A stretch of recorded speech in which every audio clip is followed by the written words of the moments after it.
बहुत सुंदर गाया था आपने। हरि बोल। ओके, हरे कृष्णा हरे कृष्णा कृष्ण कृष्ण हरे हरे कृष्णा गुरु जी की चरणों में दंड प्रणाम। हरे कृष्णा गुरु जी हरे कृष्ण गुरु जी दंडवत प्रणाम। सभी भक्तों का चरणों में दंडवत प्रणाम। हरे कृष्णा गुरु जी दंडवत प्रणाम। सभी भक्तों को दंडवत प्रणाम।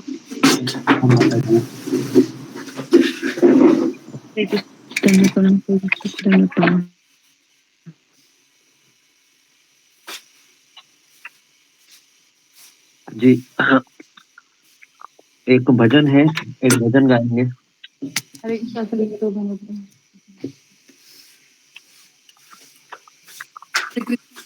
चरणों में दंडवत प्रणाम।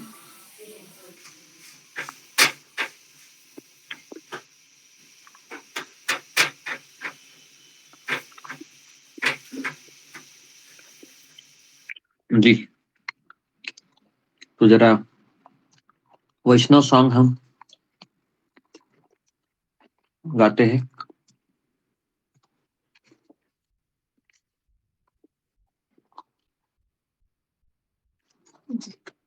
यहाँ पे हाथ इधर लेकर लीजिए।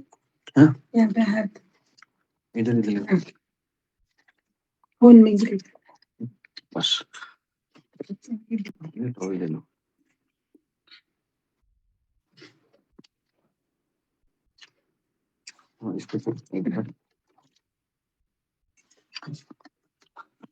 ओके। ओम अज्ञानतिमिरन्धस्य ज्ञानाञ्जनशलाकया चक्षुरुन्मीलितं येन तस्मै श्रीगुरुवे नमः। पानी ले जाओ। गरम पानी। नमो विष्णुपदाय कृष्णप्रेष्ठाय भूतले श्रीमते भक्ति वेदांत स्वामिनिति नामिने। नमस्ते सरस्वती देवी गौरवाणी प्रचारिणी शून्यवादी पाश्चात्य देशतारिणी। जय श्री कृष्ण चैतन्य प्रभु नित्यानंद श्री अद्वैत गदाधर श्रीवासादि गौरभक्त। हरे कृष्णा कृष्ण कृष्ण हरे हरे हरे राम राम राम हरे हरे। तो जब तक भक्त लोग आते हैं, हम एक सुंदर भजन है गाने का प्रयास करता हूं मैं।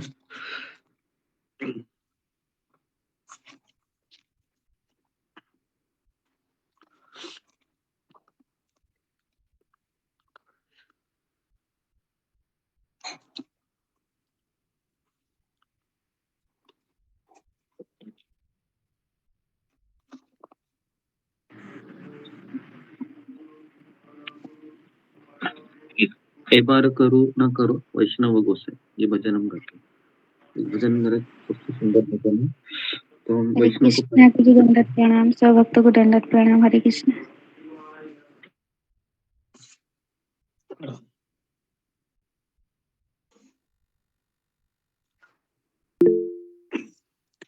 एक मिनट।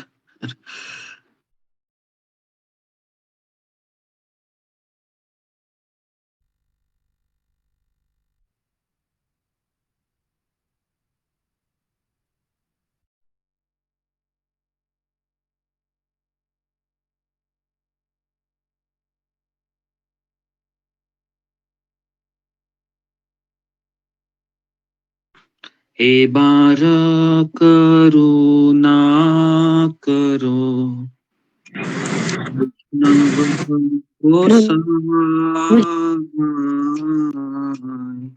ए बार करुणा करो वैष्णव गोसाई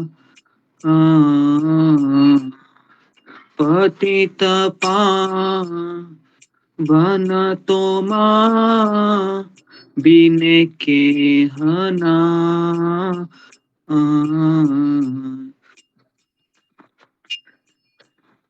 जहार निकटे गेले पाप दूरे जा हे मन दयालु प्रभु देवा को था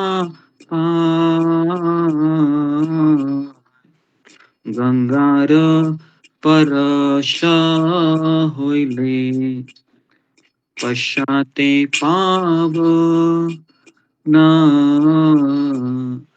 दर्शने पवित्र करो ए तो मार्गो ना हरिस्थाने अपराधी तारे हरि नाम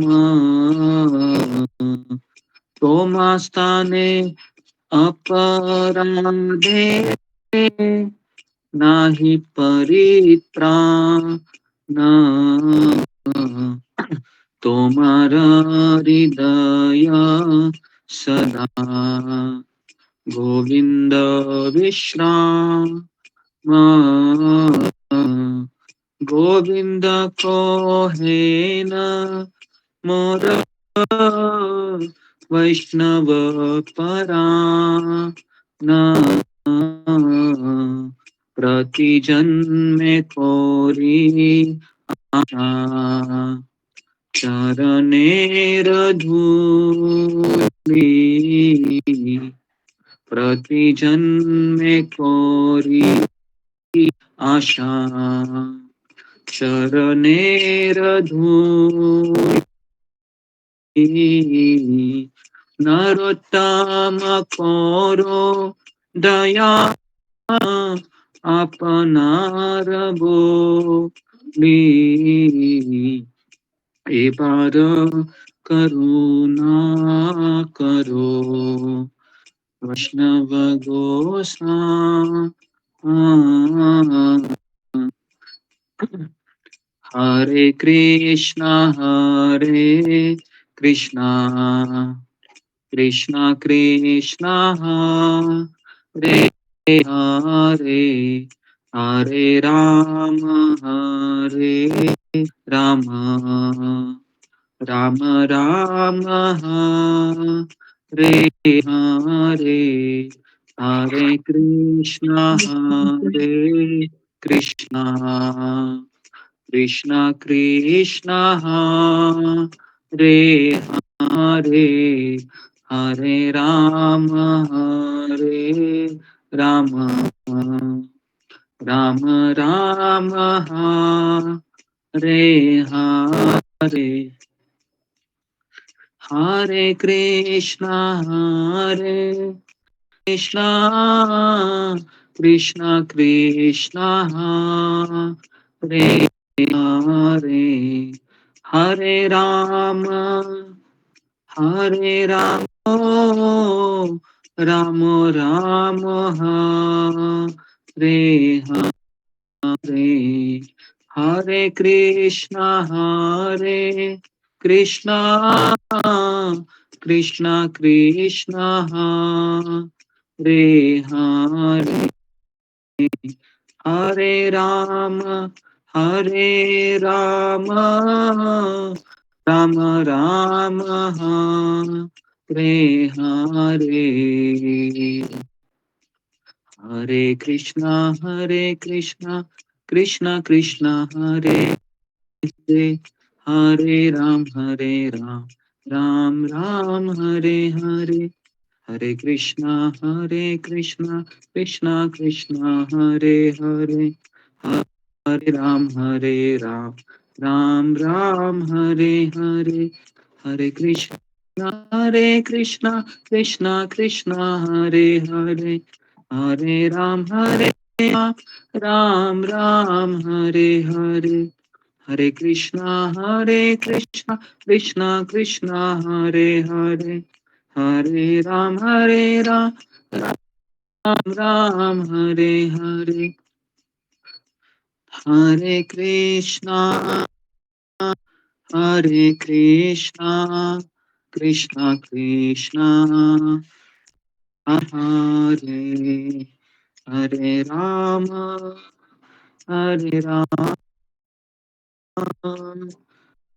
राम हरे हरे जय जय प्रभुपाद प्रभुपाद जय जय प्रभुपाद जय जय गुरुदेव गुरुदेव गुरुदेव जय जय गुरुदेव। हरिनाम संकीर्तन की जय। श्री प्रभात जय जय। जी आपके चरणों में प्रणाम। हरे कृष्णा गुरु जी नमो हरे प्रणाम। कृष्णा गुरु जी धन्यवाद। हरे कृष्णा गुरु जी हरे कृष्ण गुरु जी हरे कृष्ण हरे प्रभु जी हरे कृष्णा गुरु जी दंडवत प्रणाम। सभी भक्तों को दंडवत प्रणाम। प्रणाम सब हरे भक्तों कृष्ण को गुरु जी दंडवत दंडवत प्रणाम। प्रणाम। सभी भक्तों को दंडवत प्रणाम। गुरु जी को दंडवत प्रणाम। हरे कृष्ण। सब लोग माइक को बंद कीजिए कृपया करके। अपना सादा नंबर डाले थे क्या? हाँ डाल दिया था सादा।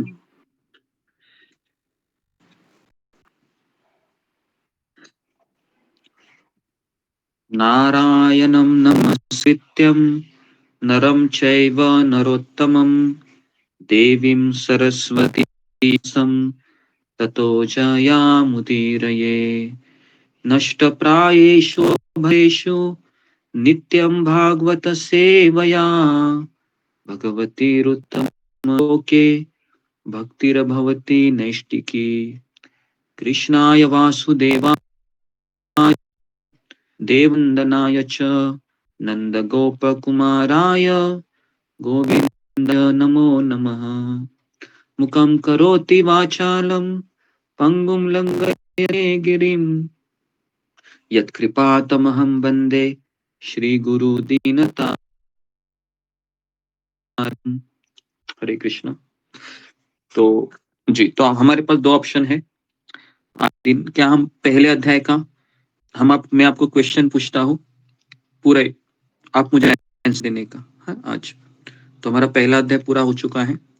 तो मैं तात्पर्य में से कुछ प्रश्न जिस पे ऊपर हमने चर्चा की अभी तक। तो पहला अध्याय हमारा पूरा अच्छे से होना चाहिए। हर एक अध्याय हम ऐसा ही करेंगे। तो हमने पहला अध्याय बहुत अच्छे से हमने किया है पिछले 15 में। श्रील प्रभुपाद के तात्पर्य के ऊपर हमने बहुत गहराई से चर्चा करने का प्रयास किया। तो अभी आपको कितना समझ में आया है ये आपके प्रश्न उत्तर से मुझे पता चलेगा। ओके, तो सब लोग रेडी हैं? आशा करता हूँ। तो कितने लोगों को डर लग रहा है एक बार को रेज कीजिए, क्योंकि मैं किसका भी नाम ले सकता हूँ। तो आप थोड़ा सा, है ना, डर किसी को नहीं लग रहा है? 2-3 लोगों को लग रहा है।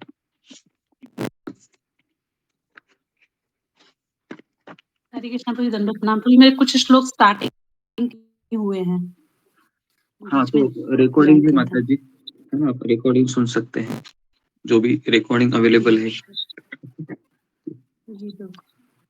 ओके, तो अभी हम को पहला श्लोक से लेके आज थोड़ा समय भी लग सकता है, क्योंकि बहुत इंपॉर्टेंट जो प्रभुपाद ने तात्पर्य। तो मैं आपको सवाल पूछूंगा, आप उसको उत्तर देना। अशोक चावला प्रभु, कुछ अनाउंसमेंट है यात्रा के में, रोज दोहराते रहिए 2 मिनट में। कल से है, सब लोग 9 बजे ज्वाइन कीजिए, है ना। मैं 9 बजे शुरू करूंगा, ठीक है। तो आपको 9 बजे आना है।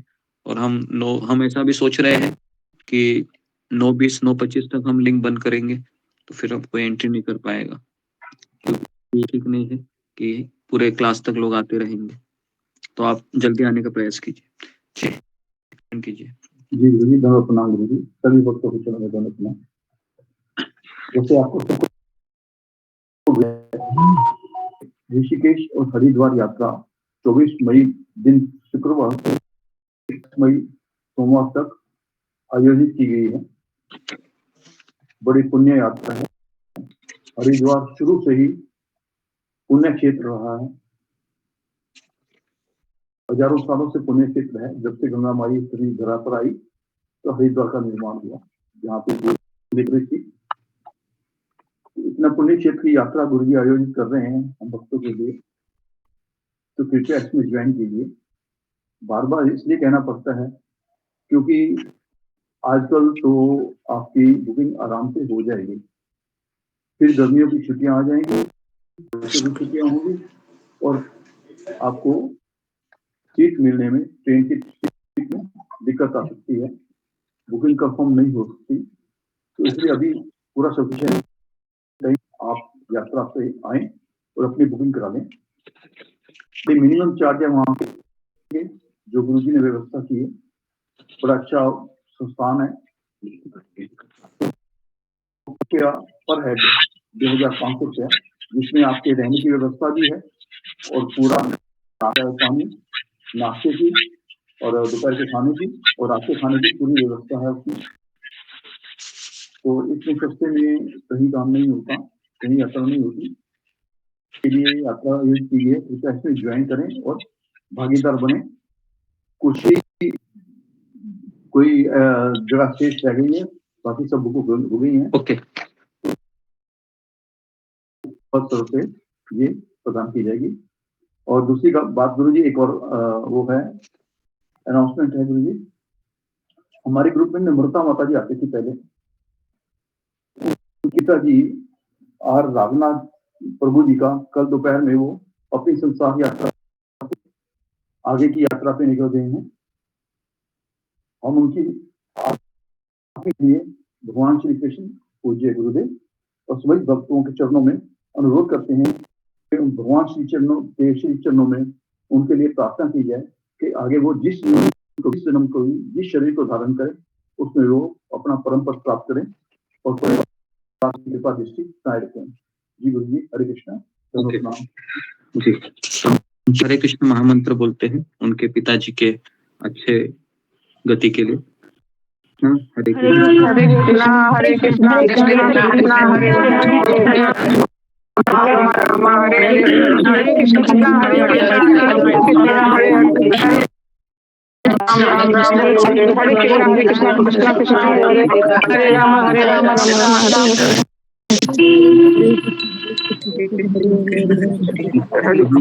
माइक को बंद कीजिए, लोग माइक को बंद कीजिए। ओके जी, ओके जी, ठीक है। तो आज हम पूरे जो जितने भी श्लोक हैं में, तो सारे अध्यायों से हम प्रश्न आपको पूछेंगे और चाहता हूँ कि केवल एक ही व्यक्ति इसमें पार्टिसिपेट ना करे, क्योंकि आप सभी लोग थे, तो सभी लोग बोलने का प्रयास कीजिए। ओके, प्रश्न के उत्तर तो मैक्सिमम भक्त है वह इसमें पार्टिसिपेट करे। तो क्योंकि एग्जाम तो हम ऐसे नहीं ले पा रहे हैं, क्योंकि एग्जाम के समय ऐसा देखा जाता है कि बहुत कम लोग आते, तो इसके लिए वर्बल एग्जाम ठीक रहेगा, ऐसा मैं सोच रहा हूँ। तो हम पहले अध्याय का पहला श्लोक से लेके कुल मिलाकर दूसरे अध्याय में 24 श्लोक है।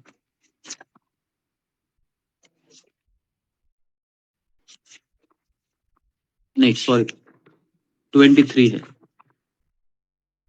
ओके, तो मेरा पहला सवाल है,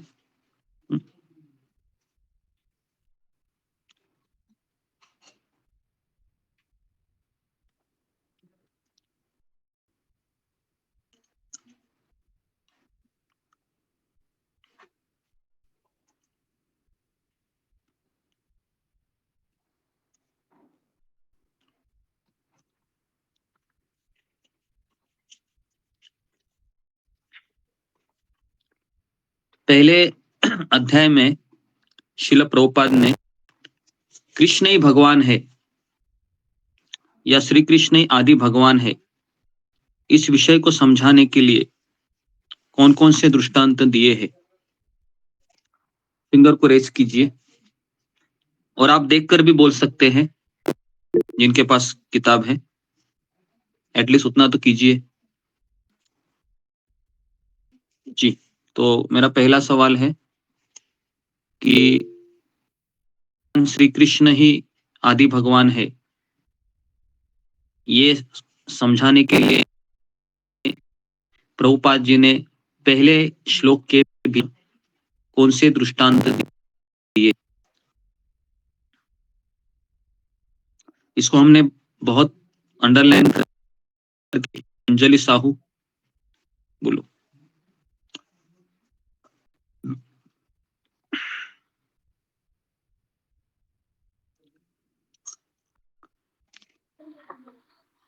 जी गुरुजी, हरे कृष्ण गुरुजी, हाँ। दंडवत प्रणाम गुरुजी। एक मिनट गुरुजी।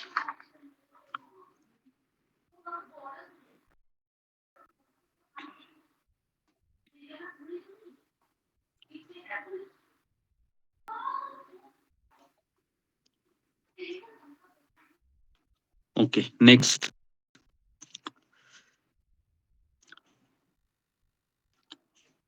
जी,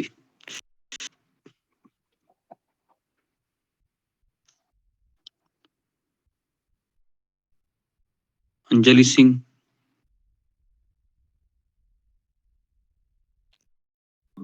हरे कृष्ण गुरु जी, दंडवत प्रणाम। गुरु जी, मुझे न्याय बताइए।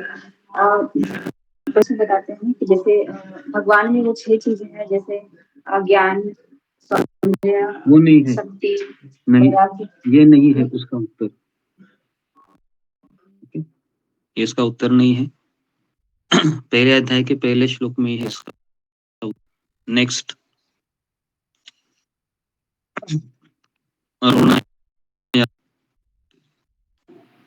हरे कृष्णा गुरुजी, दंडवत प्रणाम आपके चरणों में। गुरुजी, आपने बताइए, व्यासदेव दृढ़ता पूर्वक कहते हैं कि श्री कृष्ण ही आदि भगवान है। श्रील गोस्वामी ने अपने कृत्य। आवाज बहुत आ रहा है, नॉइज बहुत। हाँ गुरुजी, एक मिनट। श्रील जीव गोस्वामी ने अपने कृत्य श्री कृष्ण की शिव सत्य व्याख्यात की है, और आदि जीव ब्रह्मा ने अपने ग्रंथ ब्रह्मा साहित्य में कृष्ण विषयक यथेष्ट व्याख्यात की। वेद उपनिषद में भी बताया गया है कि ऐसे भगवान एक मिनट कृष्ण देखो, देवकी के जो पुत्र। ऐसे मत बताइए ना, मत बताइए, है ना। आप जी पहले मैंने इसमें लिखवा के दिया था, है ना। मैंने इसमें ये बताया था कि ऐसे पॉइंट मैंने बताए थे। ठीक है, जी मैं गुरु। पहले प्रश्न का उत्तर मैं बता, है ना। तो सुनिए कैसे बताना है आपको। मैंने कहा कि किताब खोल के बताना, इसका ये आपको पढ़ना है। तो जो मैं आपको प्रश्न यहाँ पर लेने जा रहा हूँ ना, प्रश्न मैंने किए थे, आपको पूछे भी थे। तो कैसे आपको बताना है, तो मैंने अभी जो प्रश्न पूछा था कि कृष्ण ही आदि भगवान है, इस दृष्टांत करने के लिए प्रभुपाद ने पहले श्लोक के तात्पर्य में कौन कौन से संदर्भ दिए थे। तो पहला था संदर्भ था, वो था यहाँ पर लिखा है कि जीव गोस्वामी ने कृष्ण संदर्भ किताब में इसकी व्याख्या की। ये पहला पॉइंट।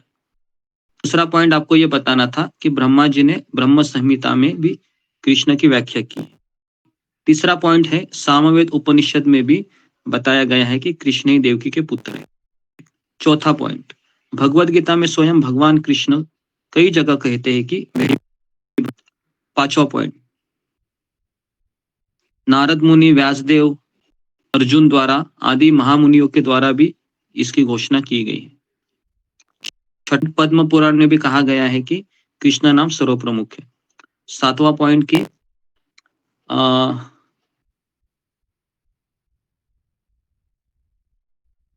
जी, तो ये 6 से 7 पॉइंट है। सन्यासी तथा परमहंसों द्वारा भी कृष्ण का ध्यान किया जाता है। तो ऐसे 7 पॉइंट है ना। ये आपको लिखना है और आपको बताना है। पहले तो आपको बताना है। तो मैंने ऐसे ही आपको बताए थे, याद है आपको, जब मैंने इसका पहला श्लोक लिया था 15 दिन पहले, तो ये प्रश्न मैंने आपको पूछा था और कई लोगों ने भी होगा। समझ में आ रहा है आपको कैसे आपको उत्तर देना है ना। नहीं तो फिर समझ में कैसे आएगा। ठीक है, तो ये हो गया पहला सवाल। अभी दूसरा सवाल की ओर हम जाते हैं।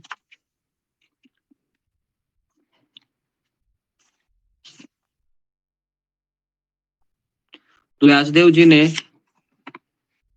जी का मन, है ना, नहीं, व्यासदेव जी ने भागवतम लिखने से पूर्व कौन कौन से ग्रंथ लिखे थे?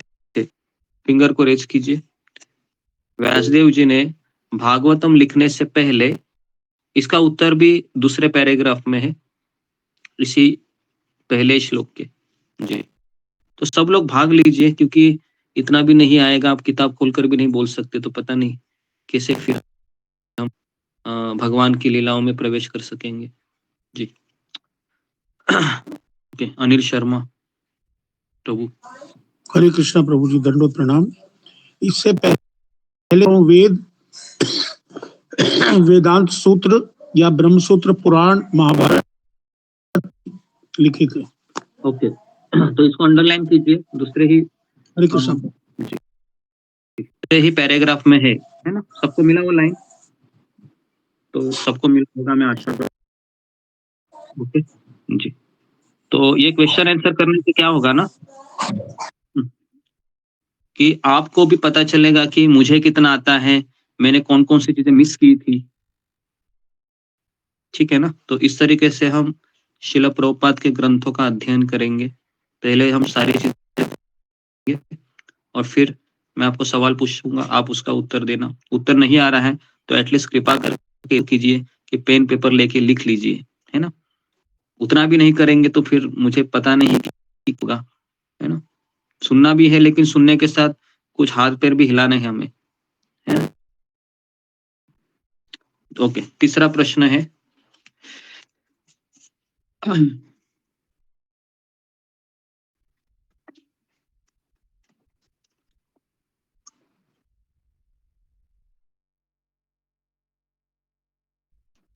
कि निष्ठाहीन व्यक्ति है वह दशम स्कंद में क्यों प्रवेश करना चाहता है? जी, फिंगर को रेज कीजिए। निष्ठाहीन व्यक्ति वो सीधे 10वें स्कंद में क्यों प्रवेश करना चाहता है? जी ओके, आशा सोमानी। हरे कृष्ण गुरु जी धन्यवाद। गुरु जी का 10वें स्कंद में गोपियों के रास, इसलिए निष्ठाहीन व्यक्ति सीधा मतलब उनके प्रसंगों पर उंगली उठाने के लिए मतलब उसमें प्रवेश करते हैं। हरे कृष्ण। तो इसका उत्तर है, वह डिटेल में है, पहला, दूसरा, तीसरा, चौथा, 5वां पैराग्राफ में है। ओके, तो आप उसमें देख सकते हैं। नेक्स्ट जी बताइए, चली साहू बोलो। निष्ठावान व्यक्ति 10वें स्कंद में पढ़ना नहीं है, उसमें से देखो कौन सी चीजें हैं समझ में आ रही, जिनमें श्री भगवान की रास लीला का वर्णन है। किसमें है? 10वें स्कंद के 5 अध्याय में। हाँ, रासलीला का वर्णन है उसमें, ये पहला पॉइंट आएगा। नेक्स्ट बोलो आगे।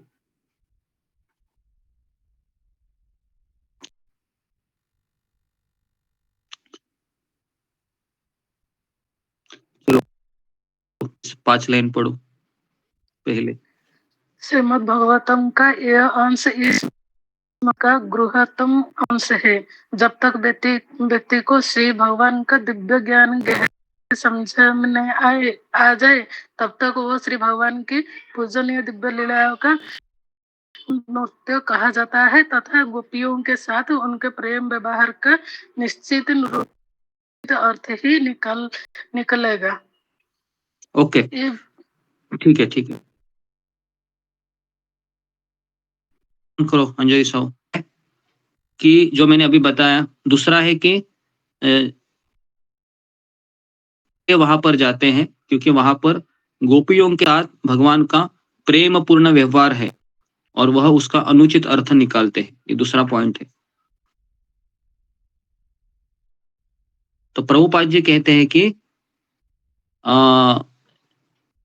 हमें धीरे प्रथम स्कंद से लेके दशम स्कंद तक जाना चाहिए, सीधे दशम स्कंद में छलांग नहीं लगानी चाहिए। ठीक है, ये हो गया, दूसरा सवाल हो गया, दूसरा हो गया सॉरी। चौथा सवाल है मेरा,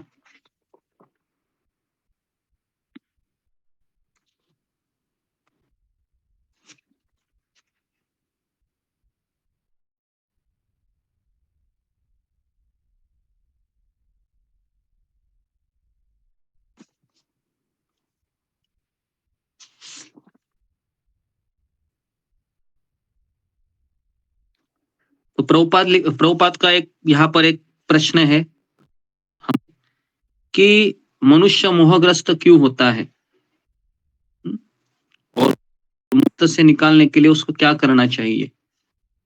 तो इसका उत्तर है अध्याय के ही पहले श्लोक के, है ना, आगे और एक तात्पर्य के पैराग्राफ है जिसमें लिखा हुआ है जब तक मनुष्य भगवान के चरणों शरण ग्रहण नहीं करता। मिला सबको? उसमें लिखा मिला या नहीं मिला? जब तक कौन सा पैराग्राफ है? पेज नंबर 59 है मेरे किताब का, उसमें से ही मिला। जी जी, तो मेरा सवाल था कि व्यक्ति मोहग्रस्त क्यों होता है, तो इसका और उससे निकलने के लिए क्या करना चाहिए। तो पहला है कि जब तक मनुष्य भगवान के चरण कमलों की शरण ग्रहण नहीं करता। तो भगवान के चरण करने का अर्थ है भगवान के किसी भक्त के चरणों के शरण में नहीं, तब तक उसका मोहग्रस्त होना निश्चित है। और उससे निकलने के लिए उसको करना चाहिए कि भागवत गीता और भागवतम का आश्रय या ऐसे महात्मा का आश्रय लेना चाहिए जो ये जानता है कि कृष्ण ही समस्त कारणों के। ओके, तो क्लियर है? वापस बताता हूं, लिखिए, लेकिन लिखेंगे नहीं तो कैसे हो कि कौन सा व्यक्ति मोहग्रस्त होता है? जो भगवान के तक की शरण ग्रहण नहीं करता या भगवान के चरणों की शरण ग्रहण नहीं करता, ऐसा व्यक्ति मोहग्रस्त होना निश्चित है। और प्रभुपाद लिखते हैं कि महात्मा मतलब ने कृष्ण के चरणों को शरण ग्रहण करके उन्हीं को का कारण जान लिया है। तो ऐसे व्यक्ति की शरण लेने से व्यक्ति मोहित नहीं होता है। ओके,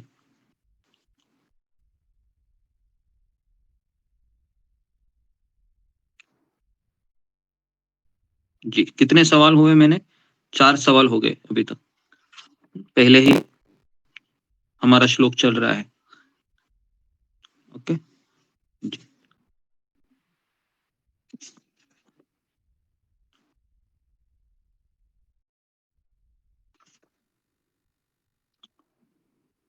प्रश्न क्रमांक 5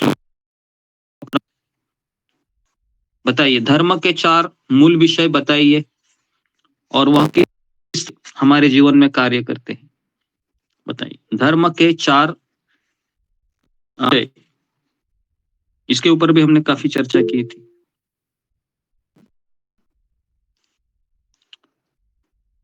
धर्म के 4 विषय हैं। जी, सुषमा गोराई। गुरु जी, पहले तो आप बताए, एक है पुण्य कर्म, दूसरा है अर्थ, तीसरा है इंद्रिय सुख, और चौथा है जड़ जगत की जो बंधन है हमें, वो चौथा है। हरीश, ओके, लेकिन ये कैसे काम करता है?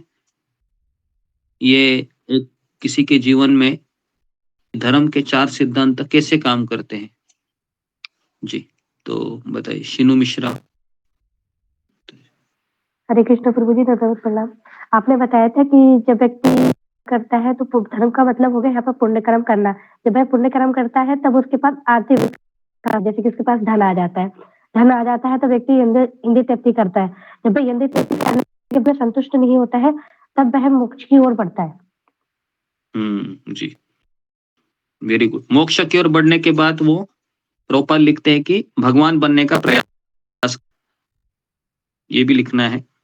मोक्ष की ओर जब मुड़ता है तो वो पहले क्या समझ कि मैं भगवान बनूंगा, और फिर धीरे धीरे धीरे धीरे कई जन्म निकलने के बाद उसको पता चलता है कि मैं भगवान नहीं बन सकता, क्योंकि मैं भगवान का सेवक हूँ। ओके, तो ये सब हमको लिखना है, ठीक है। धर्म के 4 विषय, पुण्य कर्म मतलब सेल्फलेस, निस्वार्थ भाव से पुण्य कर्म करता है, तो पुण्य कर्म करने से धन मिलते हैं। ये सबसे बड़ा फॉर्मूला हमें प्रभुपाद जी के ही ग्रंथों में पता है। ऐसा नहीं, तो पढ़ाई भी करनी चाहिए, लेकिन पढ़ाई पे जो आंतरिक संतुष्टि है वह पुण्य कर्म करने से हमें ज्यादा मिलती है। कैसे जो पढ़ाई लिखाई नहीं करते लेकिन अच्छा खासा पैसा कमा लेते, तो बाद में देखा जाता है एक तो है ना, रोटी खिलाते हैं, किसी भूखे को खाना खिलाते हैं, तो इन चीजों पे उसका तो पुण्य कर्म करने से धन मिलता है। धन मिलने से व्यक्ति अपनी भौतिक इच्छाओं को पूरा करता है ना। बेसिकली वो परिवार को अपनाता है, बड़ा मकान, फिर मोबाइल के रिचार्ज वगैरह उसमें चला जाता है, और फिर वह मूवी देखता है, तरह तरह के इच्छाओं को पूर्ण करता है कई जन्म से, और फिर एक जन्म में उसको पता चलता है कि मेरे दुख का कारण यही है, फिर मैं इसमें से निकल लूं, फिर वो मोक्ष की तरफ भागता है। लेकिन जब मोक्ष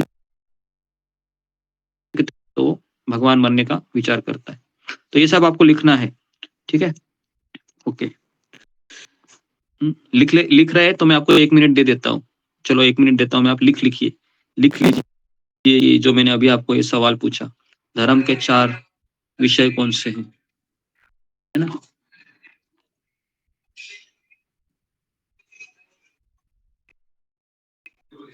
हरे कृष्णा गुरुजी, दंडवत प्रणाम। गुरुजी प्लीज रिपीट कर दो। अभी रिपीट नहीं होगा, अभी आपको ये करना है ना, लिखना है। मैंने 2 बार बताया, इसको अपनी भाषा में लिखिए।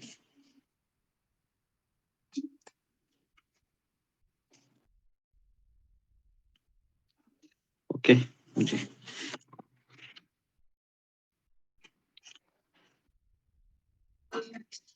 ओके, कितने लोगों ने लिख लिया, कुछ कीजिए।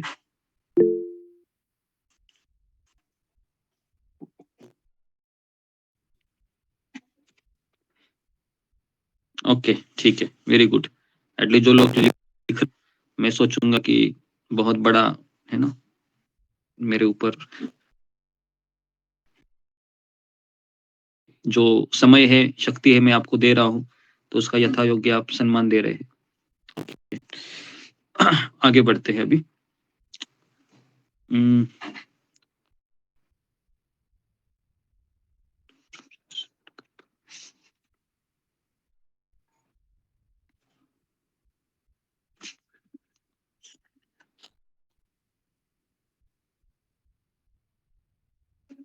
जी, लिखिए, मनुष्य को 3 प्रकार के कष्ट कौन से प्राप्त होते हैं?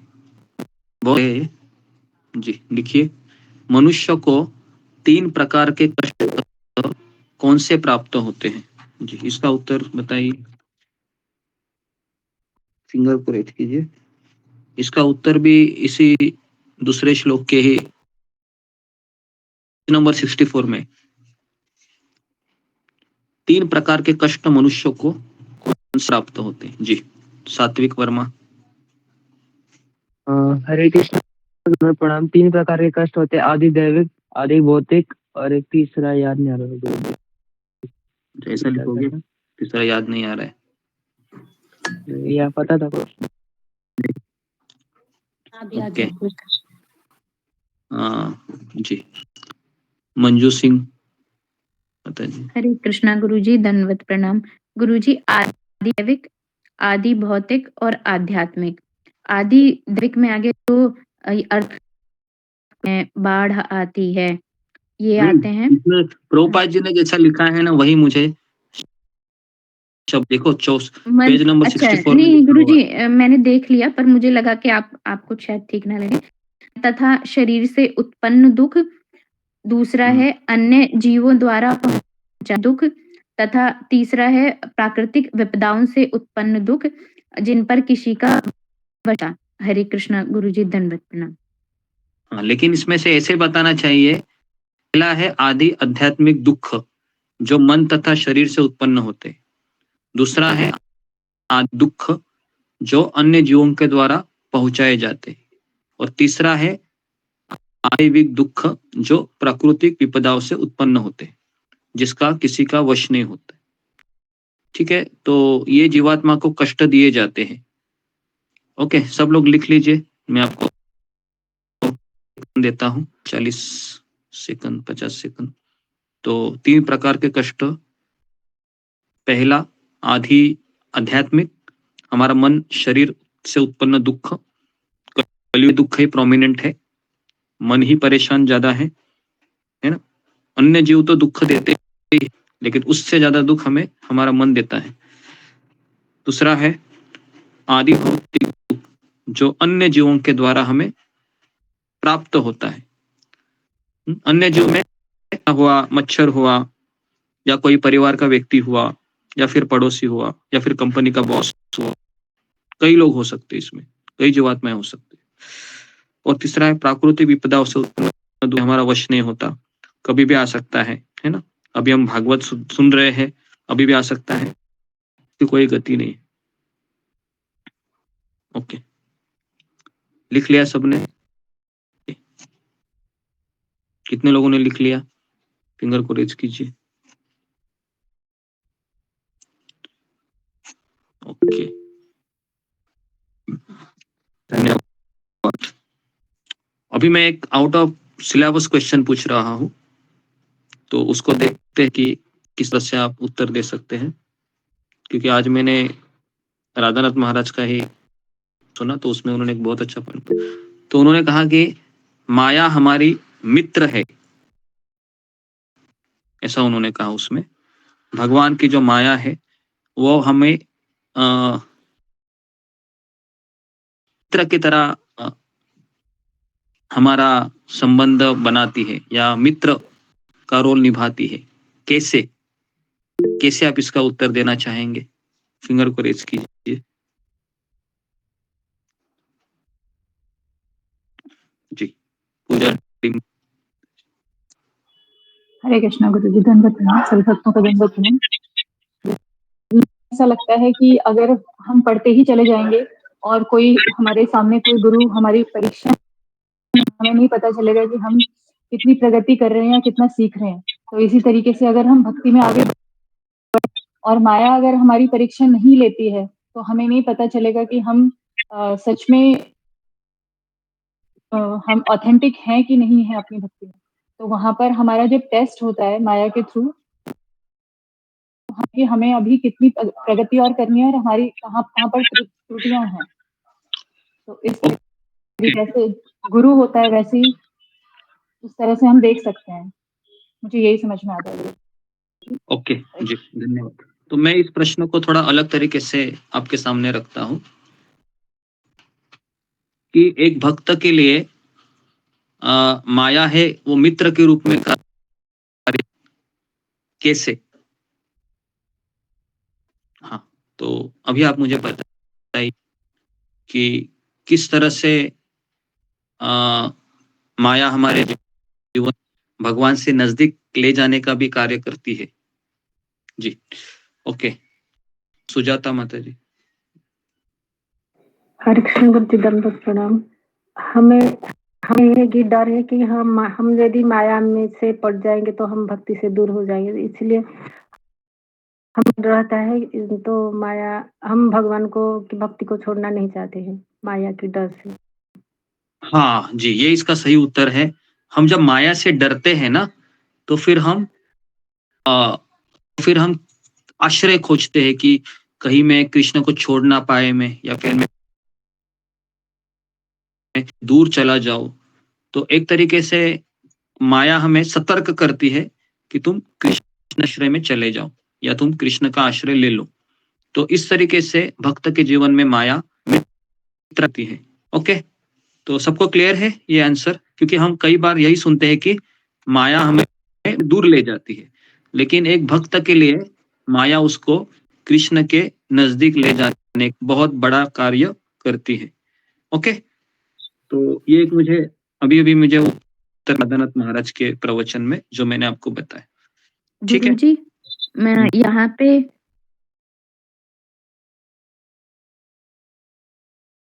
जैसे यहाँ हमारे करीबी लोगों से जो दुख मिलते हैं, वो भी तो भगवान की ओर बढ़ने का एक हमारे पास एक रीजन बनते हैं कि जब हमें बहुत ज्यादा संसार में दुख मिलते हैं तब भी भगवान की ओर भागते हैं।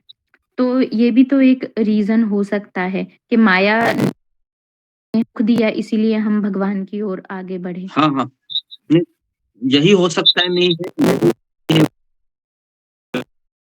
इसका, क्योंकि 3 कष्ट है वो माया देवी से ही आते हैं। इस संसार में जितने भी कष्ट है, ये सारे का स्रोत कौन है? दुर्गा देवी है, बराबर है। तो इसलिए चाहे परिवार से कष्ट मिले, से मिले, ये कौन दे रही हमें? तो ये दुर्गा देवी दे रही है। इसका क्यों दे रही है? कहते हैं तो हम आश्रय खोजते हैं। कितने लोग इसको अग्री करते हैं कि हम जब कष्ट मिलते हैं तो हम आश्रय है कि मुझे आश्रय चाहिए, अभी मैं किसकी तरफ देखूं, कौन मुझे अभी, किसकी तरफ जाऊं मैं? तो अधिकांश लोग जब माया का प्रभाव होता है तो वह है नशा, है ना, दूसरा है गलत, बराबर है, तीसरा है मोबाइल, है ना। अभी तो सबका आश्रय कौन हो गया है? मैक्सिमम लोग परेशानी में मोबाइल लेके बैठ जाते। लेकिन भक्त के जीवन में जब माया आती है तो वो किसका आश्रय लेता है? तुरंत उसको डर लगता है, पता है ऐसा डर लगता है कि मेरा अभी जपा का क्वालिटी कम हो रहा है, सत्संग में मेरा मन नहीं लग रहा है, क्या होगा, शायद मैं कृष्ण से दूर जाऊंगी लगता है, पहले तो ऐसा नहीं होता था, अभी ये ज्यादा होने लगा है। तो ये जो डर है ना, ये डर हमें और भगवान के करीब जाने को मदद करता है। तो उसमें महाराज बता रहे थे कि बद्ध जीव जब डरता है, डर के भक्ति करता है, तो वह डर अगर हमें कृष्ण से नजदीक ले जा रहा है तो वो सबसे पॉजिटिव डर है। डर अच्छा है हमारे लिए क्योंकि वो हमें कृष्ण के नजदीक ले जा रहा है।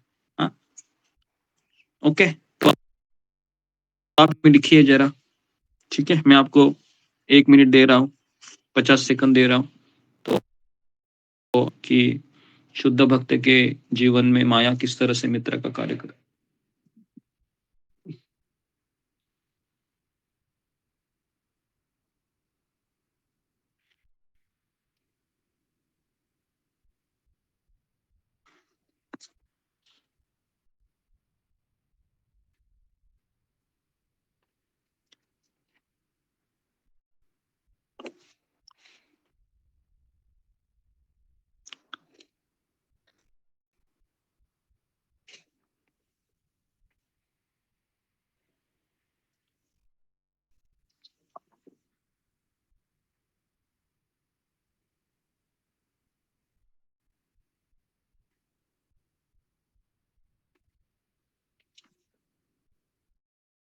ओके, कितने लोगों का हो गया लिख के?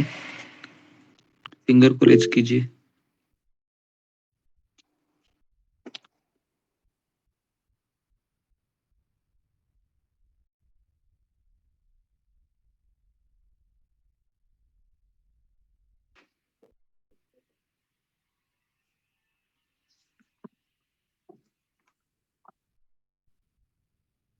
ओके, तो अगला प्रश्न लिखिए कि वेदों की तुलना कल्पवृक्ष से क्यों की गई है?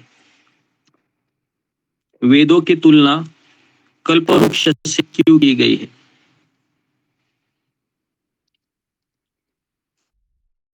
वेदों की तुलना कल्पवृक्ष से क्यों की गई है? जी, ओके, बताइए, फिंगर को रेज कीजिए। इसका उत्तर आपको स्क्रीन में मिलेगा, दूसरे पैराग्राफ में। जी, बताइए, वेदों की तुलना कल्पवृक्ष से क्यों की गई, और कल्पवृक्ष क्या होता है ये इसको भी आपको बताना है। ओके, जी जी, ओके, गौरी राठौड़।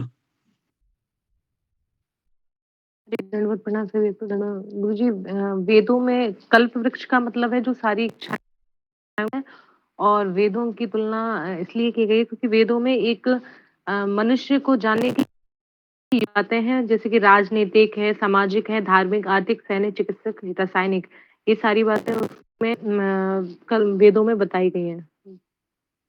हरे कृष्ण ओके, कल और भी आगे बताया गया है, इसके साथ साथ इससे भी बढ़कर आध्यात्मिक साक्षात भी विशेष निर्देश है। तो वेदों में सारी चीजें हैं, सांसारिक आवश्यकता जैसे पारिवारिक जीवन कैसे जीना चाहिए ये भी है। दूसरा है राजनीतिक चाहिए, तीसरा है धार्मिक, चौथा आर्थिक, सैन्य, चिकित्सीय, मेडिकल, है ना, मेडिसिन कैसे, कौन सी दवाई, कौन सी बीमारी पर कौन सी दवाई है, तो ये भी वेदों में लिखा गया है। कौन सा वो है आयुर्वेदिक, आयुर्वेदा पता है ना, आयुर्वेदा में ये सब चीजें हैं। ठीक है, तो ऐसा मत समझिए कि वेदों में केवल हरे कृष्ण बोला है, ऐसा नहीं है। वेदों में बहुत सारी चीजें हैं, है ना, लेकिन आजकल हमें पढ़ाया जाता है क्या, ये सब हमें नहीं पढ़ाया जाता, इसके लिए हम इससे अपरिचित है बेसिकली। ओके जी, सब लोग इसका आंसर लिखिए। 50 सेकंड 30 सेकंड देता हूँ आपको मैं, कि जो उसका पैराग्राफ में है ना, आप उसको लिख लीजिए। लिखने से क्या होगा ना, कि लिखने में क्या होता है, हमारा मन उसमें लगा रहता है। जब हम कोई लिखते हैं पेन से, तो एक स्मरणम का कार्य करता है। प्रभुपाद जी लिखते बहुत, जो व्यक्ति लिखता है उसके दिमाग में वो चीज रहती है, और जो लिखता नहीं है पढ़ता है। पढ़ने से इतना फायदा नहीं है, लिखने से ज्यादा फायदा है। ओके जी,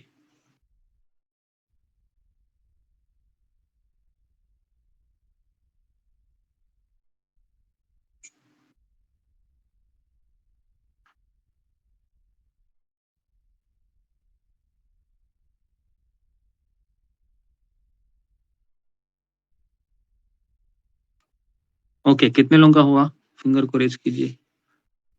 जैसे जैसे होता है फिंगर को रेज करते रहिए ताकि मुझे पता चले, है ना, आपका जैसे कंप्लीट होता है फिंगर रेज कीजिए।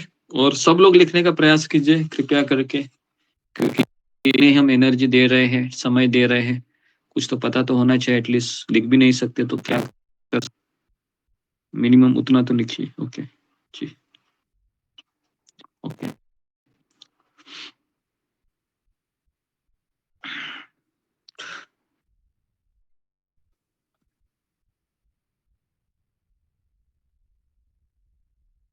ओके।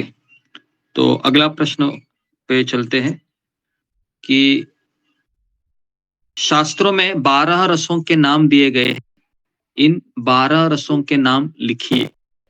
जो भगवान का, जीवात्मा का भगवान के साथ 12 रस है, तो ये 12 रस है, आपको आना है। फिंगर को रेज कीजिए, कौन बता सकता है। बहुत सिंपल है ये, 12 जी जी, तितली मिश्रा,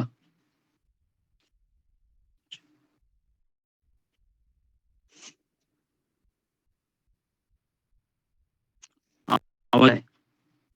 नेक्स्ट सुमित,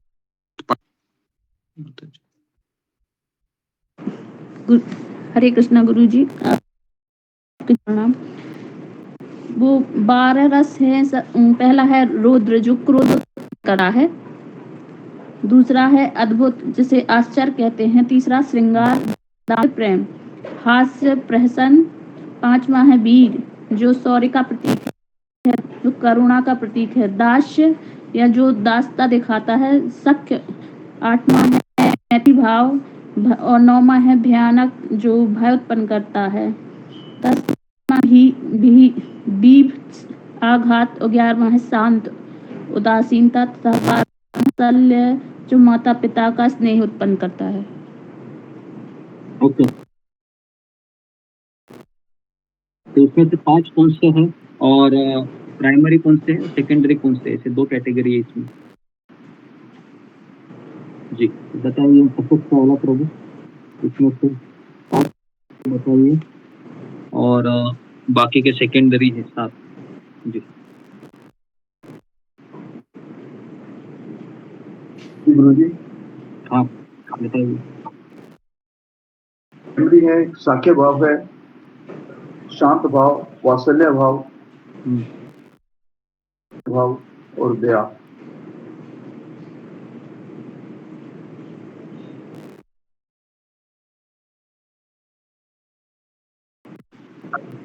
जी बाकी के साथ बताइए, अच्छे से बताइए ना।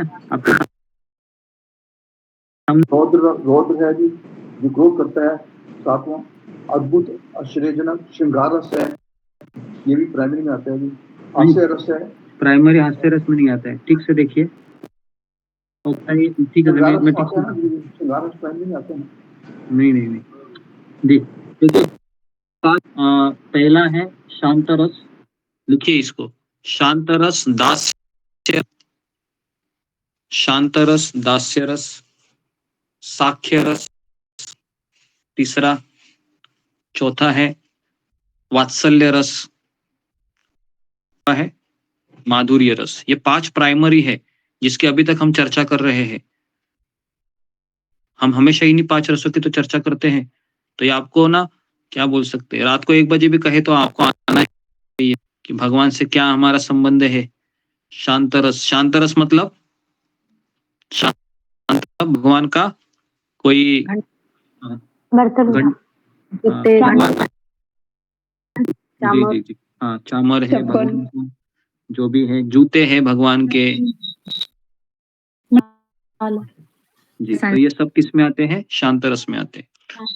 दास्य रस में जो भगवान के सेवक है, हनुमान जी। हाँ जी, हनुमान जी है सेवक। हाँ नहीं, अर्जुन नहीं, तो हनुमान जी है, ये भगवान के सेवक है। और फिर तीसरा है साख्य रस। साख्य रस में अर्जुन है,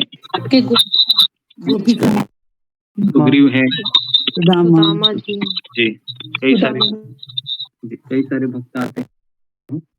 ओके, चौथा है वात्सल्य रस है। वात्सल्य रस में भगवान के माता में भी है, कौशल्या मैया, देवकी, वसुदेव, नंद महाराज, या फिर वो जगन्नाथ मिश्रा, शची देवी में आते हैं। और वृंदावन की जितनी भी गोपियां है, वरिष्ठ गोपियां है ना, वो सारे में आते हैं। और आखिरी है माधुर्य रस। माधुर्य रस में कृष्ण और उनकी राधा रुक्मिणी जी 16,000 है। और बहुत सारे जितने भी है ना भगवान से विवाह किए हैं, सीता माता या फिर ये सब माधुर्य रस में आते हैं। ठीक है जी। तो भगवान के साथ अभी दास, हमारा दास्य रस। किसी को लगता है ऐसे कि मैं वात्सल्य रस में आ गई हूँ या आ गया हूँ, तो दिमाग से निकाल लीजिए। तो हम सब लोग दास्य रस में ही है। ठीक है जी। तो इसको आप लिख लीजिए, मुझे लगता है लिखा होगा। तो ये 5 रस है, और बाकी के 7 रस है वो रौद्र मतलब क्रोध करना। भगवान के ऊपर राधा रानी क्रोधित होती थी। ठीक है, तो लेकिन हमारा क्रोधित होना और राधा रानी के ऊपर क्रोधित होना ये अलग है या सेम है? अलग है ना? अलग है। अगर कोई भगवान के सामने एक्टिंग करेगा कि तुमने मेरे साथ ये किया वो किया, वह अपराध के रूप में ले लेंगे भगवान। ठीक है, हम ऐसा भगवान के सामने कर सकते हैं क्रोधित होके? नहीं ना, क्योंकि हमारा क्रोध में हम तो ये हो गया क्रोध। दूसरा है अद्भुत, आश्चर्य। हरे कृष्ण प्रभु जी, नरसिंह भगवान को भी इसमें रौद्र रस में ले सकते हैं क्या? हाँ, नरसिंह भगवान का और भी। जो भीष्मदेव के सामने भगवान जब क्रोधित होकर युद्ध किए थे, उसको वो अलग रस है। हाँ वीर रस, वो बताता हूँ मैं, है ना, वो वीर रस है। दूसरा है अद्भुत रस है, आश्चर्य। आश्चर्य मतलब एक तरीके से अगर आप भगवान को पहली बार देखेंगे अभी जाने के बाद, भगवत धाम में गए तो आश्चर्य होगा कि मैंने जो सोचा था कृष्ण इतने सुंदर है, उससे भी कई गुना सुंदर दिखेंगे आपको। अद्भुत लगेगा भगवान का वो वर्णन या भगवान का वो दृश्य, आश्चर्य। तीसरा है मतलब जो है ना, एक होता है दाम्पत्य रस, मतलब वात्सल्य रस हो गया, वात्सल्य नहीं, माधुर्य रस हुआ, है ना। श्रृंगार रस मतलब माधुर्य रस। चौथा है हास्य प्रहसन। हास्य प्रहसन मतलब जो कभी कभी भगवान अपने भक्तों के साथ करते हैं, विनोद करते हैं, हास्य। वीर रस मतलब जो पितामह विषय या फिर जगाई मधाई हो या फिर राम होए और कुंभकर्ण है, जय विजय है, सब है वीर रस में आते हैं। भगवान को वह क्या देते हैं, युद्ध करके आनंद देते हैं, ठीक है। तो ये सब रस है। छठा रस है दया करुणा के ऊपर वो रस हुआ है, भगवान के भक्त का रस है वो, करुणा दया। भगवान हे कृष्ण करुणा सिंधु, करुणा सिंधु बंधु जगतपति, है ना। करुणा है भगवान में, बराबर है। तो हमें कौन सा व्यक्ति अच्छा लगता है भक्तों में, जिसके अंदर करुणा है, दया है ना, बराबर है। कई सारे भक्त है लेकिन हमेशा आपके आगे पीछे रहकर आपको प्रसाद खिलाता रहेगा, तो आप क्या किसके पास जाओगे, आप जाओगे ना, ये मुझे अच्छा ख्याल कर रहा है, इस तरीके से, ठीक है। ये हो गया दया करुणा। तो भगवान की दया अनुकंपा है। असुरों के ऊपर जो हुआ है ना, भगवान असुरों को भी मारते हैं लेकिन कहाँ उनको भेजते हैं ना। कंस को कौन सी मुक्ति मिली थी, कंस को सारूप्य, भगवान के जैसा रूप मिला, है ना, इस तरीके से। सातवां है दास्य, हनुमान जी है। और साख्य में, साख्य भाव में कौन है, अर्जुन है, वृंदावन के है, सखा है, ये सब साख्य भाव है। वैकुंठ में कितने रस पाए जाते हैं, ढाई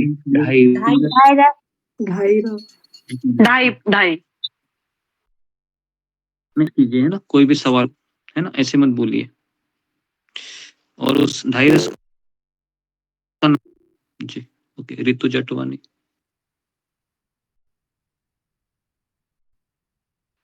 हरे कृष्णा प्रभु जी, दंडवत प्रणाम। प्रभु जी में पहला रस होता है शांत रस। एक सेकेंड मैं बताती हूँ, मैंने लिखा था। पहला रस होता है वैकुंठ में, मैं भूल गई हूँ, माधुर्य रस होता है। और नहीं होता है, और माधुर्य रस नहीं होता। वैकुंठ में होता है दास्य रस होता है, और साख्य रस होता है, और शांत रस आधा होता है। आपने बताया था मुझे, मैं भूल गई हूँ, और मैंने लिखा भी था एक्चुअली, मैं वही ढूंढ रही थी कहाँ गया। आप ढूंढिए, आपने जो भी कहा है उसमें थोड़ा सा है। ओके, नेक्स्ट बताइए रंजना। 2.5 रस है, हमको ऐसे मुंह जबानी याद आनी चाहिए।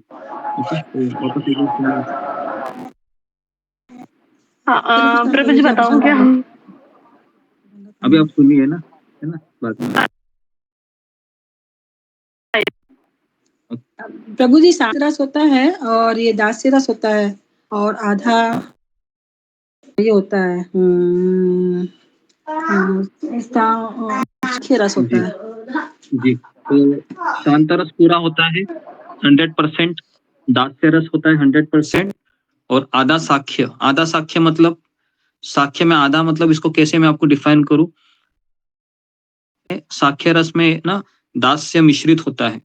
जैसे अगर आप कृष्ण के मित्र देखे होंगे तो कृष्ण के गले में हाथ डालकर वो घूमते हैं, या कृष्ण के मुंह का निवाला खाते हैं, तो ये हो गया एकदम साख्य रस। और दूसरा होता है आधा साख्य रस, मतलब क्या आपने देखा है कि सुग्रीव प्रभु रामचंद्र के गले में हाथ डालकर दोनों जा रहे हैं, है ना। तो हमेशा, वो अभी सुग्रीव भी मित्र है लेकिन उसमें थोड़ा रिस्पेक्ट है, थोड़ा और एंड रेवरेंस से कि वह हमेशा भगवान के चरणों में लगते हैं, तो उसमें दास से मिश्रित होता है साख्य में। तो इसके लिए साख्य में भी वैरायटी है, इतनी वैरायटी है, दास्य में भी वैरायटी है, शांतरस में भी वैरायटी है, साख्य में भी वैरायटी है, माधुर्य में भी वैरायटी है। माधुर्य में क्या वैरायटी है? राधा रानी और रुक्मिणी है ना, दोनों भी, एक रुक्मिणी पत्नी है और राधा है वह एक से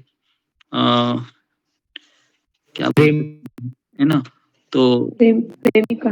हाँ, राधा रानी प्रेमिका है, हाँ, एक पत्नी और एक प्रेमिका है, तो दोनों का रस है वो अलग है ना। तो भगवान है वो प्रेमिका का रस को ज्यादा आनंद उठाते हैं, है ना, जो दाम्पत्य या फिर वो पत्नी के रस का हो।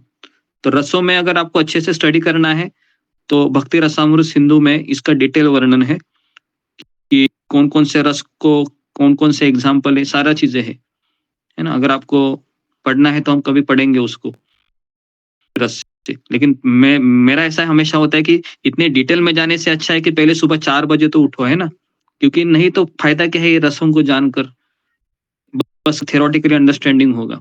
पहले हमको सुबह 4 बजे उठकर जपा करना चाहिए, तब जाके हम इन चीजों को हम समझ सकते हैं। नहीं तो केवल हमारे लिए ऐसा होगा कि जैसा अमेरिका देश कैसा है, हम जा तो नहीं सकते कभी, है ना, बस उसको एक स्टडी कर सकते। तो इसके लिए हमें इन चीजों को ध्यान देना चाहिए। हम गोलोक, वृंदावन, वैकुंठ, ये सब शब्द जब सुनते हैं तो बहुत इच्छा होती है ना, चाहिए भाई, है ना, लेकिन जाने के लिए कुछ योग्यता भी तो है ना, उधर तो हम ध्यान ही नहीं देते हैं, तो वही प्रॉब्लम होता है। कभी कभी लगता है कि दूध का समुंदर है, दही का समुंदर है, बहुत एक्साइटेड होते हैं भक्त लोग, अरे कहीं तो देखने को मिलेगा, है ना, लेकिन वो देखने के लिए भी योग्यता है ना।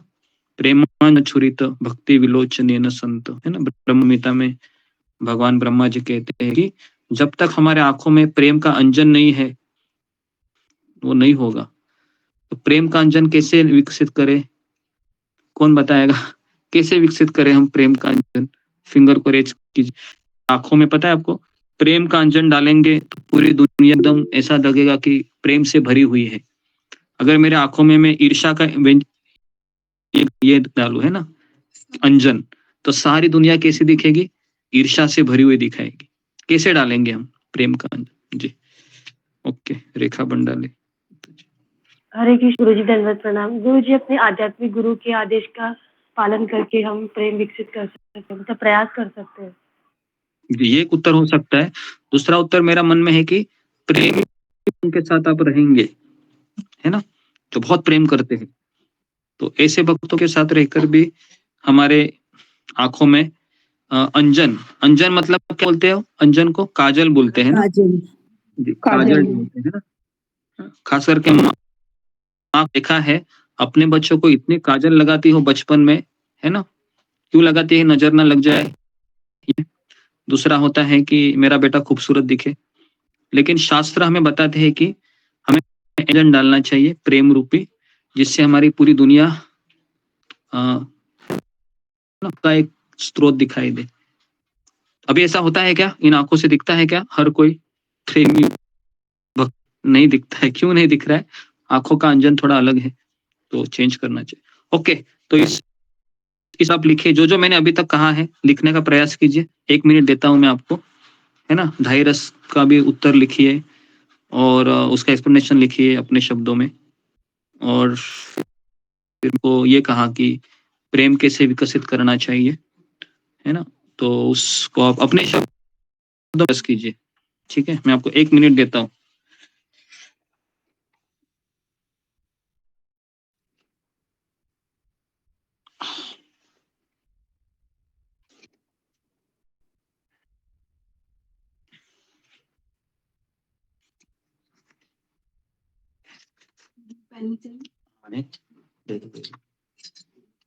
क्लास में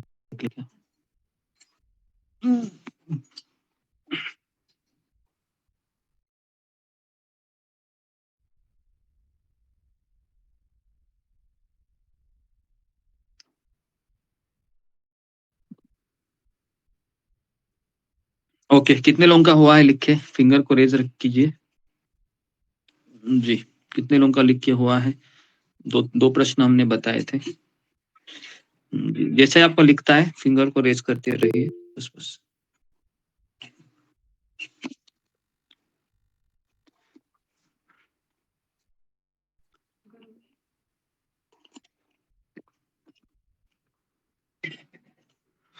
ओके ओके, लिखते रहिए, मैं रुकता हूँ। आप लोग लिखेंगे, मैं जिंदगी भर भी रुकूंगा आपके लिए। लिखो।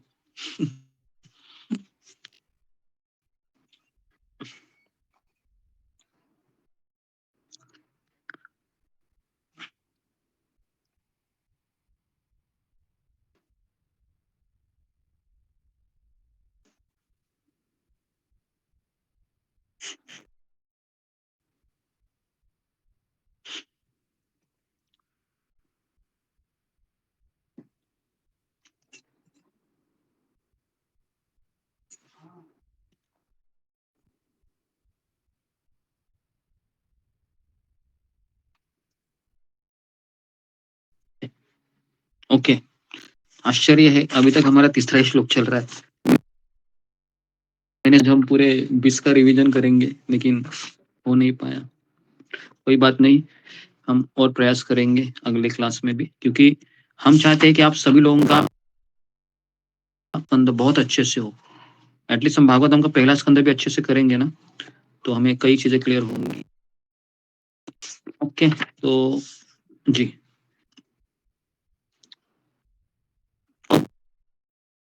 और एक लिखिए प्रश्न कि अन्य रसों का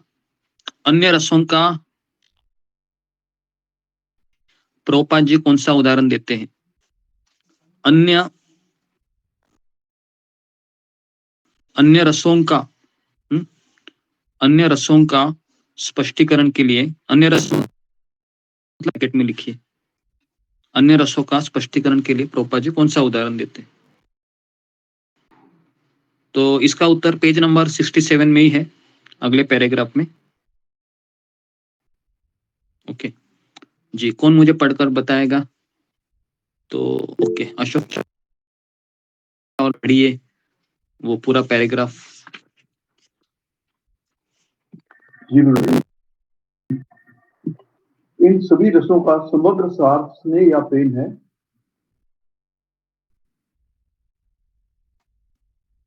ओके, आगे ठीक है, सुधा गुप्ता पढ़ो। हरे कृष्णा गुरु जी, दंडवत प्रणाम। सभी भक्तों को दंडवत प्रणाम। इन सभी समग्र सार स्नेह या प्रेम है। मूल रूप से प्रेम के ऐसे लक्षण उपासना, सेवा, मैत्री, वात्सल्य तथा दाम्पत्य प्रेम के रूप में प्रकट होते हैं। जब ये 5 अनुपस्थित होते हैं तो प्रेम अप्रत्यक्ष रूप में क्रोध, आश्चर्य,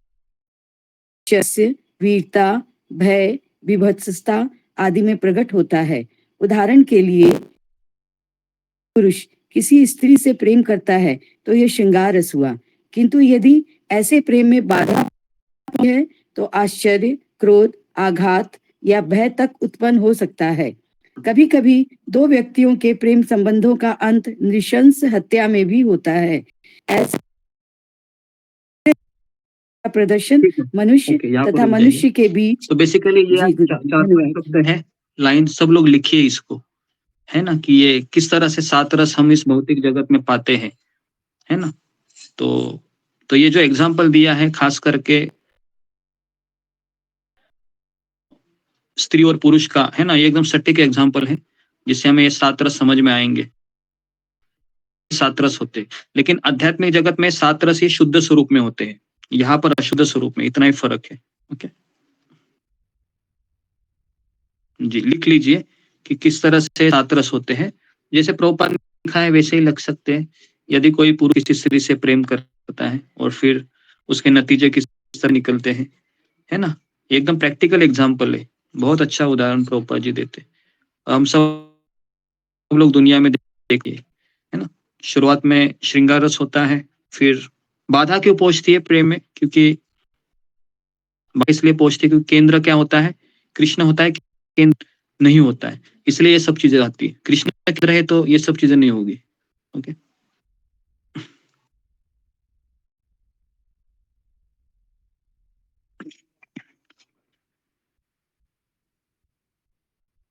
लिखने के बाद आप फिंगर को रेज कीजिए।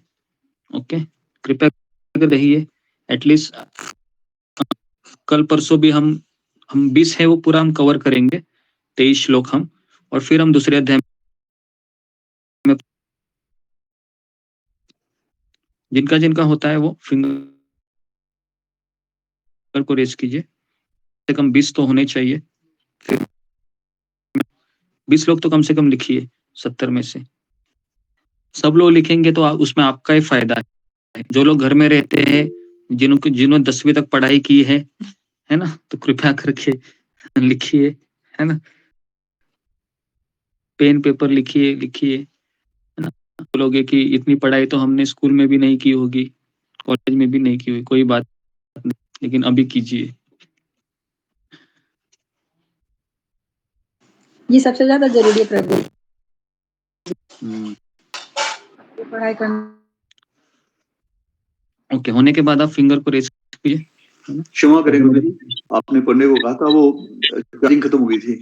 हाँ, कोई बात नहीं।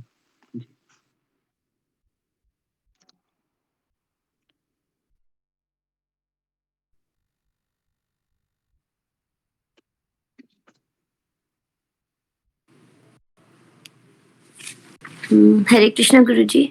गुरुजी मेरे पास, मैं कहीं और हूँ, आप प्लीज एक बारी फिर ये वाला ना ठीक बता दीजिएगा। ये पढ़कर यदि कोई पुरुष किसी स्त्री से प्रेम करता है तो श्रृंगार रस होता है। श्रृंगार रस मतलब माधुर्य रस। तो यदि ऐसे प्रेम में बाधा पहुंचती है, में आप लिख सकते हो क्योंकि कृष्ण के नहीं है, तो फिर आश्चर्य, क्रोध, आघात, ये 4 रस उत्पन्न होते हैं। आश्चर्य, क्रोध, आघात, तो बस यही एग्जाम्पल लिखना है। ओके जी। ये जो आप लिख रहे हो ना, अब बिल्ली में आप कहीं पर भी जाओगे ना और कोई आपको पूछेगा आपने भागवतम का अध्ययन किया, तो आप ये किताब, ये आप लिखा हुआ खोल कर ना उनको बता देंगे ना, तो उसको भी आश्चर्य होगा कि मैंने तो इतना कभी किया नहीं। लिखवा रहे एक तरीके से, तो लिखना तो आना चाहिए। और आपको पता होगा कि यहाँ पर कोई बोर्ड भी नहीं है कि मैं यहाँ पर एक चौक लेके लिखवा रहा हूँ, बराबर है। उतना हो सकता रहता था ना, लेकिन वो पॉसिबल नहीं है मेरे लिए। ओके,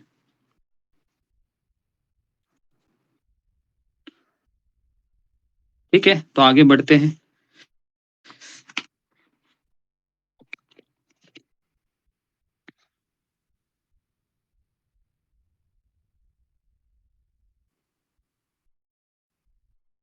गुरुजी जी, आश्चर्य, तो अगला, क्रोध और क्या बोले आप? मेरे पास भी किताब नहीं है। तो जिनके पास किताब नहीं है तो किताब खरीद लीजिए, है ना। ये 1 साल ऐसे ही रहेगा। ओके, तो अभी अगर भूल चुके हैं और 450 रुपीज में भगवत धाम जा सकती हो, तो क्या लगता है आपको, है? तो मुझे लगता है कि ये घाटे का सौदा नहीं है, जी जी जी, जी। अच्छा सौदा है, तो बेटर है आप ले लीजिए, है ना। हर एक व्यक्ति के पास होना चाहिए। अगर कुछ असुविधा, अशोक चावला प्रभु से संपर्क करें, वो आपको हेल्प करेंगे, केस पहुंचा सकती है। ओके, ठीक है, अगला प्रश्न लिखिए कि सुखदेव गोस्वामी की तुलना तोते से है। सुखदेव गोस्वामी की तोते से क्यों की गई है?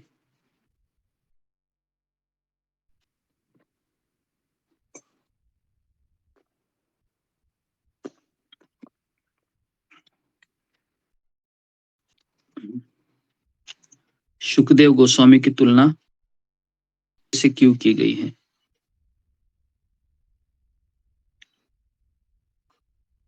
ओके जी, तो इसका उत्तर पेज नंबर 69 में है, आखिरी 4 लाइन या आखिरी पैराग्राफ हो सकता है। ओके, पेज नंबर 69 जी, पेज नंबर 69 है जी। किनके पास है तो बताइए जी। ओके, अरुणा यादव पढ़ो, भागवत है तो। हरे कृष्णा गुरुजी, दंडवत प्रणाम। जिनकी तुलना तोते से की गई नहीं कि उन्हें अपने विद्यमान पिता से जिस रूप में सुना था उसी रूप में सुना दिया, अपनी उस क्षमता के कारण जिस पर उन्होंने इस कृत्य को सभी वर्गों को भाने वाले रूप में प्रस्तुत किया। ओके, नहीं उसके आगे भी था कुछ। शील गोस्वामी सुखदेव गोस्वामी के ओठों से कथा वस्तु इस प्रकार जो भी निष्ठावान श्रोता विनीत भाव से सुनता है वह तत्काल वो नहीं, ये है कि